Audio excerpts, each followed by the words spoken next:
शांति 9 अक्टूबर 2024 की मुरली के विशेष पॉइंट। तो पहला पॉइंट है, विश्व का राज्य बाहुबल से नहीं लिया जा सकता, उसके लिए योग बल चाहिए। अर्थात जो हम चाहते हैं कि हमारा राज्य हो इस देश पर उस देश पर, और हम कहीं ना कहीं इतनी मार काट आजकल फैला रहे हैं पूरी दुनिया में, तो आप मार काट के द्वारा या लड़ाई झगड़े के द्वारा दूसरे पर राज्य नहीं कर सकते हैं। अगर आपको राज्य करना है तो आपको योग बल की शक्ति चाहिए, अर्थात मेडिटेशन की पावर चाहिए, साइलेंस की शक्ति चाहिए, जिसके द्वारा आप अपनी बात दूसरों से बहुत आसानी से मनवा सकते हो, जिसमें कोई लड़ाई झगड़ा मार पीट नहीं होगा और खुशी खुशी लोग आपके सामने समर्पित हो जाएंगे। इसलिए बाबा ने कहा है, आप ज़्यादा से ज़्यादा योग करिए, परमात्मा को याद करिए। परमात्मा योग अर्थात बाबा को याद करना, जितना जितना आप बाबा को याद करते जाएंगे उनकी शक्तियाँ आपके अंदर आती जाएंगी। और अगर आपके अंदर परमात्मा की दिव्य शक्तियाँ आ रही हैं तो आप इस संसार में कुछ भी कर सकते हैं। दूसरा पॉइंट है, पुरानी दुनिया खत्म होनी है, इसलिए अपना सब कुछ सफल करना है। अर्थात ये दुनिया एक ना एक दिन समाप्त हो जानी है, तो आपके जीवन का जो भी कीमती पल है वो परमात्मा की याद में बिताइए। आप सब कुछ करिए, अपना काम, अपनी पढ़ाई, अपना धंधा, अपनी नौकरी, सब कुछ आप करिए, लेकिन सब कुछ परमात्मा की याद में करिए, आपका जीवन सफल हो जाएगा। और यही जो आप परमात्मा की याद में जो भी कर्म करते हैं वो पुण्य कर्म बन जाएंगे, जो आपके साथ इस संसार से जाएंगे। और पुण्य कर्म में किसी को बताने की ज़रूरत नहीं कि कितनी ताकत होती है।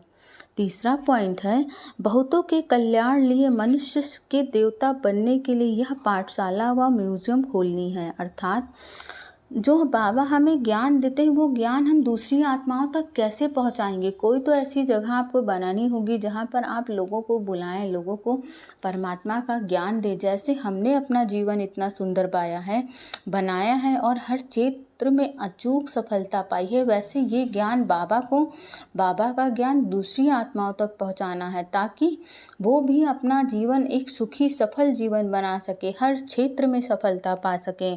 तो हमें बाबा के ज्ञान का जो बाबा ने जो हमें ज्ञान दिया उसका प्रयोग करने के लिए कोई तो ऐसी जगह फिक्स करनी होगी जहाँ पे हम समस्त आत्माओं को बुलाएं और उनको परमात्मा का ज्ञान दें। आजकल तो बहुत तरीके हैं, जैसे देखिए अब तो मतलब फ़ोन हो गया है, इंटरनेट हो गया, जिसके द्वारा आप किसी तक अपनी बात बहुत ईजिली पहुँचा सकते हैं।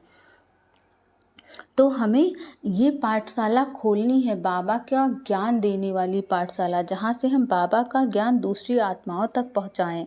चौथा पॉइंट है, बाप की आज्ञा समझ मोहब्बत से हर बात को सहन करने वाले सहन शक्ति भाव। अर्थात बाबा का जो ज्ञान है उसे हमें बहुत प्रेम से अपने अंदर धारण करना है, और बाबा के ज्ञान में अथाह शक्ति है, उसके द्वारा ही आपके अंदर एक और शक्ति आती है, सहन शक्ति, जो अगर कोई भी आत्मा कुछ कह रही हो तो आपको उस बात से बहुत ज़्यादा फर्क नहीं पड़ेगा, आपका जो मेंटल स्टेट है वो स्टेबल रहेगा। और इस संसार में सबसे बड़ी चीज़ यही है कि आप अपने आप को स्टेबल रखिए, हर सिचुएशन में स्टेबल रखिए, लोगों के कहने से आपके ऊपर फ़र्क नहीं पड़े।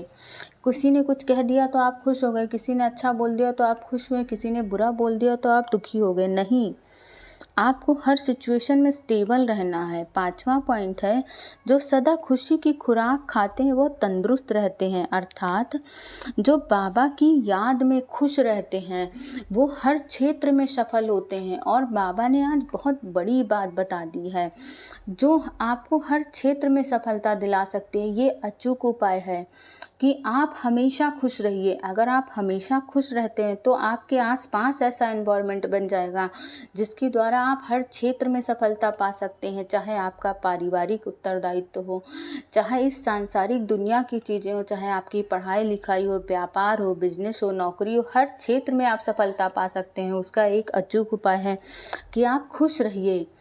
अगर आप खुश रहेंगे तो आप तो बाहर की दुनिया में सफलता पा ही लेंगे, परमात्मा से हर वक्त कनेक्ट रहेंगे, आपका शारीरिक आपका मानसिक विकास बहुत भली भांति होगा। आप ऐसा नहीं कि आज बीमार हैं, आप थक चुके हैं, ऐसा नहीं होगा। परमात्मा का को याद करके जब हम खुश रहते हैं तो हमारी एनर्जी ही हाई लेवल पे होती है और आप उस एनर्जी के द्वारा कुछ भी कर सकते हैं।